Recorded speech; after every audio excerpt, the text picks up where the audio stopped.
ओम Shanti. Good morning. Sasaram Brahma Kumari दिनचर्या में आप सभी भाई बहनों का हार्दिक स्वागत है। ओम शांति। आज बाबा का 11/8/2021 की वाणी है। बाबा कहते, मीठे बच्चे, बाप मीठे से मीठी सैकरीन है, इसलिए और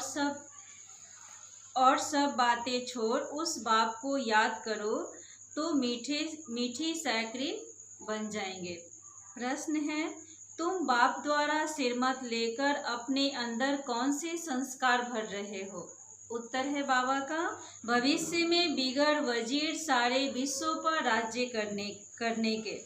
तुम यहाँ आए ही हो भविष्य राजधानी चलाने की सिरमत लेने। बाप तुम्हें ऐसी सिरमत दे देते जो आधा कल्प तक कोई की राय लेने की दरकार नहीं। राय उन्हें लेनी पड़ती जिनकी बुद्धि कमजोर हो। गीत है, तुम ही हो माता पिता तुम ही हो। धारणा के लिए मुख्य सार का फर्स्ट पॉइंट, ज्ञान रत्नों से अपनी झोली भरनी है। किसी भी प्रकार का संशय नहीं उठाना है। जितना हो सके बाप को याद करने का पुरुषार्थ कर पावन बनना है। बाकी प्रश्नों में नहीं जाना है। एक बाप में सच्ची प्रीत रख बाप समान मीठी सैकरीन बनना है। दूसरा पॉइंट है, एक बाप में सच्ची प्रीत रख बाप समान मीठी सैकरीन बनना है। वरदान है बाबा का, हर एक की राय को रिगार्ड दे, विश्व द्वारा रिगार्ड प्राप्त करने वाले बालक सो मालिक भव। स्पष्टीकरण, चाहे कोई छोटा हो या बड़ा, आप हर एक की राय को रिगार्ड जरूर दो, क्योंकि कोई की भी राय को ठुकराना गोया अपने आप को ठुकराना है।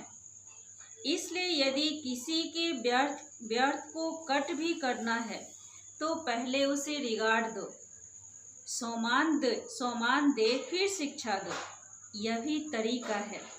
जब ऐसे रिगार्ड देने के संस्कार भर जाएंगे तो विश्व से आपको रिगार्ड मिलेगा। इसके लिए बालक सो मालिक सो बालक बनो। बुद्धि बेहद में शुभ कल्याण की भावना से संपन्न हो। स्लोगन, मस्तक पर सदा साथ की स्मृति का तिलक लगाना, यही सुहाग की निशानी है। ओम शांति। ओम शांति। आज मैं आप सबको एक राजा का लक्ष्य क्या होना चाहिए, मैं उस पे आप सबको एक कहानी बताने जा रही हूँ। कि एक राजा थे, बहुत पुरानी बातें हैं कि चाइना का एक राजा थे जिन्होंने अपने बेटे को राजा बनाने के लिए, स्वशासक राजा बनाने के लिए उन्होंने एक जैन शिक्षक के पास भेजे। जैन शिक्षक ने 1 साल शिक्षा देने के बाद उनको जंगल में भेज दिए कि तुम जंगल में जाओ 1 साल के लिए अकेला। फिर अकेला जंगल में गए और जाने के बाद 1 साल के बाद जब वापस लौटे तो जैन शिक्षक ने पूछा कि तुमने जंगल में क्या सुना? तो उसने कहा कि चिड़ियों की चटचटाहट सुने, कोयल की आवाज़ सुना, कोयल की कुकू सुने, पानी की लहरें सुनी, झरने का आवाज़ सुना। यही सब आवाज़ जो था उन्होंने सुना था, वो सब वर्णन करना चालू कर दिए कि ये सुन। और भी बहुत सारी जो बातें थी उन्होंने जैसे जैसे सुना, मधुमक्खी की गुनगुनाहट सुनी, मधुमक्खी की शोरगुल सुना, फिर उसके बाद झिंगुर का एक आपस में शोरगुल सुना। तो इस तरह के जो उन्होंने देखा था वो सब वर्णन कर चुके। तो बोले कि ठीक, तो बस यही सुना? तो हाँ, यही सुना। तो उन्होंने कहा कि ऐसा है कि फिर से तुम जाओ जंगल में और फिर से तुम कुछ नया चीज़ सुन कर के आना।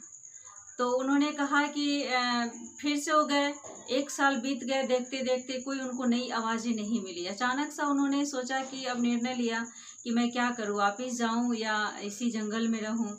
तो उन्होंने क्या किया कि फिर से उसी आवाज़ों को उन्होंने गौर से सुनना चालू किया। जब गौर से सुनना चालू किया तो वही आवाज़ जो कोयल की कुकू आवाज़ थी, उनको कुछ अलग आवाज़ें सुनाई देने लगी।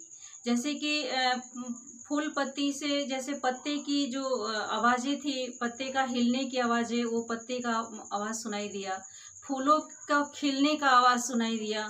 मतलब इस तरीके से उनको आवाज़, तितलियों की उड़ने की आवाज़ सुनाई देने लगी। घास का जो मोती होता है, जो शीत उस पे पड़ता है, उसकी आवाज़ सुनाई देने लगी।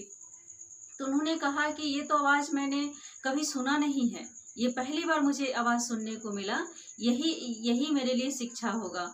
और फिर वापिस जा कर के उन्होंने उनके सामने, शिक्षक के सामने, जैन शिक्षक के सामने अपना वर्णन किए कि मैंने ये सुना है, पत्तों की चलने की आवाज़ें सुनी, सनसनाहट की आवाज़ें सुनी, फूल को खिलने की आवाज़ें सुनी।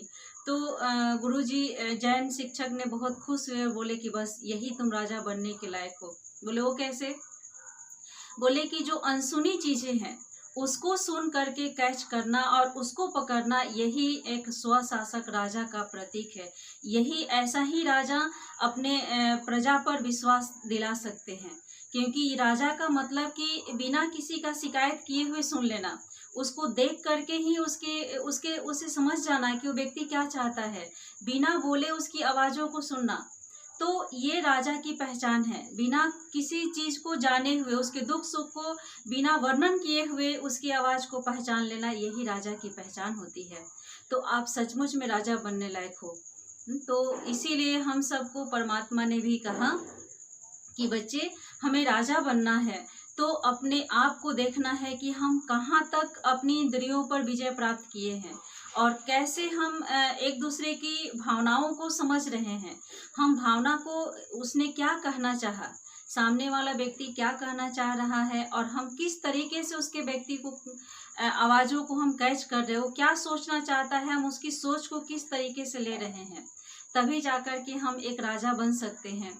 तो ये जो है राजा बनने की एक कला है, जो हम अपने आप को पहचान ले, सामने वाले को पहचान ले कि उसका भावना क्या है, उसकी गलती क्या है, गलती को कैसे उसको सुधार करके हम समाज के सामने लाए, ये हमें पहचान ही, ये स्वशासक राजा की पहचान है। तो ओम शांति। हो चुकी है। और यहाँ पर दिखाया गया है कि सतयुग जो था, सतयुग में जो है राम और सॉरी ये राधे, और वहाँ जैसे हम लोग का गायन है कि हम उस देश के रहने वाले हैं जिस देश में गंगा बहती है, जहाँ हर बाला राधा और हर मोहन कृष्ण होते हैं, हम उस देश में रहने वाले हैं। तो वहाँ जो है, वहाँ की प्रकृति पूरी तरह से सुखदायी होती है। वहाँ किसी चीज को हमको मांगना नहीं पड़ता है। और यहाँ जो है हम ओम शांति, ओम शांति।